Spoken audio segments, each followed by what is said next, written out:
जैसे इनके साथ किया वैसे बिरसा मुंडा के साथ किया। उनको पॉइजन पिलाया, उनकी खाल निकाली गई,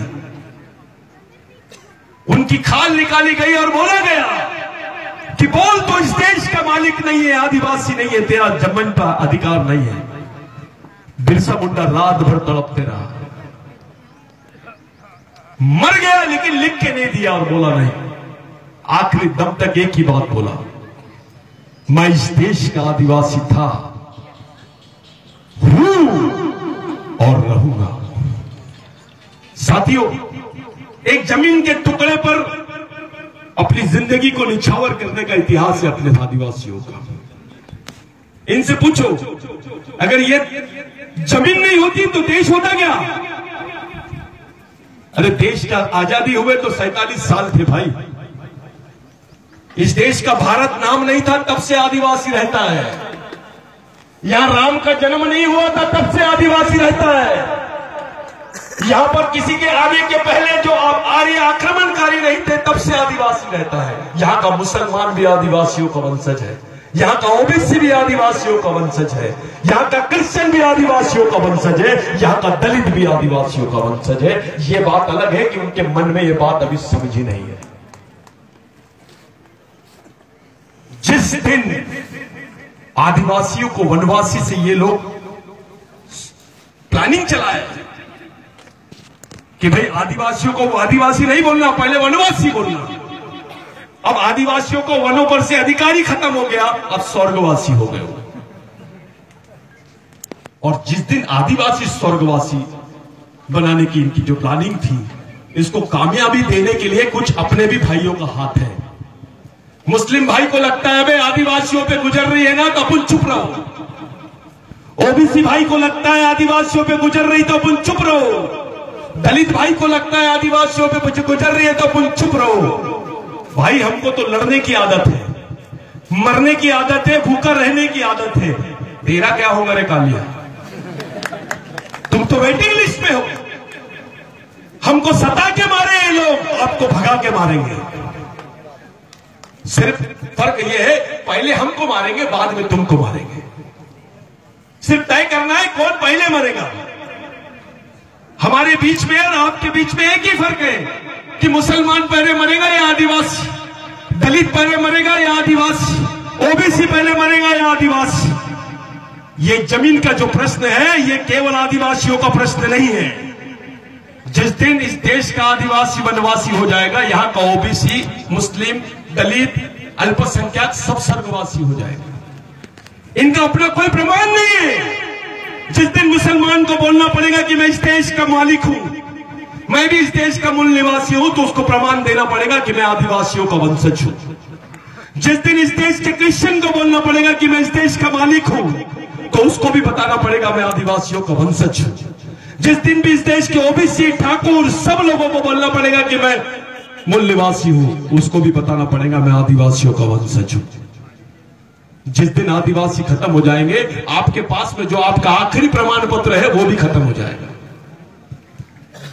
केवल आदिवासियों की बात नहीं है, ये बहुत बड़ा षड्यंत्र है जो 2500 साल से ये पनप रहा है, उसको आखिरी अंजाम तक के इन्होंने लाए हैं। भारत के 70 साल के इतिहास में जो काम नहीं हुआ है वो काम इन्होंने 5 साल में करके दिखा दिए। आदिवासियों को नक्शे से ही खत्म कर डाले। सोचना पड़ेगा, ये राजनीतिक लड़ाई नहीं है, ये सांस्कृतिक लड़ाई भी है, ये आर्थिक लड़ाई भी है, ये सामाजिक लड़ाई भी है, और ये राजनीतिक आखिरी में है। पर्याय क्या है हमारे सामने? अरे जो जमीन का टुकड़ा तुम्हारे पास है तुमने खरीदे नहीं, वो तुम्हारे बाप ने दिया है, उसको उसके बाप ने दिया है, और उसको डंटा भील ने दिया है, उसको बाबूराव शर्मा के ने दिया है, बिरसा मुंडा ने दिया है। वो जमीन आप खरीदे नहीं। मैंने 70 साल में नहीं सुना ओमकार दादा किसी आदिवासी ने भारत में 2000 एकड़ जमीन खरीदा होगा, लेकिन यह सुना कि आदिवासियों की 2 लाख एकड़ जमीन खरीद ली है। मैंने सुना नहीं कि आदिवासियों को 5 साल में इन्होंने 5 एकड़ जमीन दिए होंगे, लेकिन 5 लाख एकड़ जमीन आदिवासियों से ले लिए। किसके साथ हो रहा है ये? आदिवासियों के साथ ही हो रहा है। ये बहुत खतरनाक बात है, ये दर्दनाक है। आपके आने वाली पीढ़ी वो पेट से ही नक्सलवादी पैदा होगा। एक दाढ़ी वाला मुसलमान दिखता था तो ऐसा माहौल बना दिए थे कि ये आतंकवादी है। अब जैसी बोले ना मैं आदिवासी हूं, अरे आदिवासी नहीं है, तू नक्सलवादी है। जो इस देश का मूल निवासी है, जो मालिक है, उसी को देशद्रोही बना दिए इन्होंने। आज समय आ गया आपको चुनौती देने का। ऐसे जाबाज लोग तो आए हैं और भी समाज के दूसरे समाज के नेता भी हैं। सब लोग इस बात को समझ रहे हैं।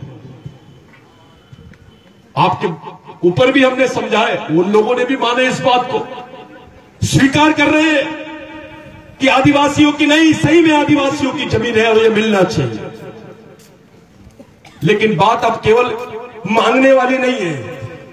बिरसा मुंडा के एक कथन को याद करो, जल जमीन जंगल सम्मान और अधिकार मांगने वाली चीज नहीं है। आगे समझ जाओ, वो तरीका तुमको अपनाना पड़ेगा। ये कोई नेतागिरी की लड़ाई नहीं है। यहां ओमकार मरकाम को लाया गया, इसलिए नहीं लाया गया कि यहां पर कांग्रेस को वोट दिलाना है, फलाना ऐसा करना, वैसा नहीं। ये मैसेज देना था हमको, ये संदेश देना था कि हमारे समाज का मंत्री रहे या विधायक रहे या समाज का अधिकारी रहे, इस लड़ाई में समाज का एक एक आदमी अपने समाज के लिए कुर्बान है। ये बात दिखाना चाहता था। इतने कमजोर नहीं है। एक बिरसा मुंडा था तो वाट लगा दिया था, एक बाबा साहब आंबेडकर था तो वाट लगा दिया था। अब तो 1000 बिरसा मुंडा है, लाखों की संख्या में है।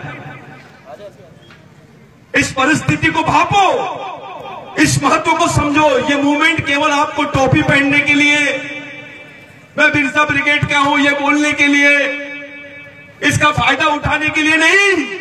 ये मूवमेंट आपको सही रास्ते पर लड़ाई लड़ने के लिए ले जाना चाहता है। ये जो आज इतना बड़ा आयोजन हुआ है, इस आयोजन के मार्फत हम एक संदेश सरकार को, दिल्ली सरकार को देना चाहते हैं कि आदिवासियों को कमजोर मत समझो। ये मैसेज हम लोगों को देना है। आने वाले समय में हम पूरे देश के 5 लाख आदिवासी कार्यकर्ताओं को नागपुर में जमा कर रहे हैं बिरसा ब्रिगेड के मार्फत। जिस नागपुर से इन्होंने सरकार चलाई थी, जिस नागपुर से आरएसएस ने सरकार चलाई थी, केंद्र की उसी सरकार को नागपुर से आदिवासी गिरा के बताएंगे। ये याद करने की तैयारी हम लोग कर रहे हैं। अगर आरएसएस सरकार चला सकती है तो आदिवासी मिशन भी सरकार गिरा सकता है। ये तैयारी हम लोगों ने खड़ी की है। इतनी बड़ी तैयारी में आपका योगदान, प्रदेश के हर 11 राज्यों के लोगों का योगदान बहुत महत्वपूर्ण है। आप लोगों के लिए ये जो लैंड एक्विजिशन बिल है, फॉरेस्ट बिल है, जमीन जो है, इसके बाद तुम्हारे सामने कुछ नहीं है। बिरसा मुंडा ने बोला, जिसकी जमीन उसका देश। उस कानून को याद करो जिसके लिए 1 लाख आदिवासी मरे थे पूरे देश में। इतने लोग सेकेंड वर्ल्ड वॉर में भी नहीं मरे। वो 1 लाख आदिवासी जब मरे, तब जाके इस देश में कानून बना बिरसा मुंडा के आंदोलन में, जिसको लैंड एक्विजिशन एक्ट बोलते, कि आदिवासी की जमीन गैर आदिवासी नहीं ले सकता है, और गैर आदिवासी तो क्या सरकार भी नहीं ले सकती है। इसका मतलब साफ है कि उस वक्त अंग्रेजी हुकूमत ने मान लिया था कि आदिवासी ही इस देश का मालिक है, और ये लोग उसी बात से बदला ले रहे हैं हमसे। 1858 से ये हमारे पीछे पड़े हैं, तभी से इन्होंने हिंदू महासभा और आरएसएस का गठन किया। आदिवासी ने कभी किसी ब्राह्मण से दुश्मनी नहीं की, आदिवासी ने किसी जाति धर्म से दुश्मनी नहीं की, आदिवासी ने किसी धर्म विशेष, जाति विशेष के लोगों से दुश्मनी नहीं की, सबको गले लगाया। लेकिन आज साथियों, आदिवासियों की गर्दन काटने के चक्कर में है ये। हम गला मिला रहे हैं, इनसे गले से गला मिलाते हैं, ये हमारी गर्दन साफ करने के चक्कर में है।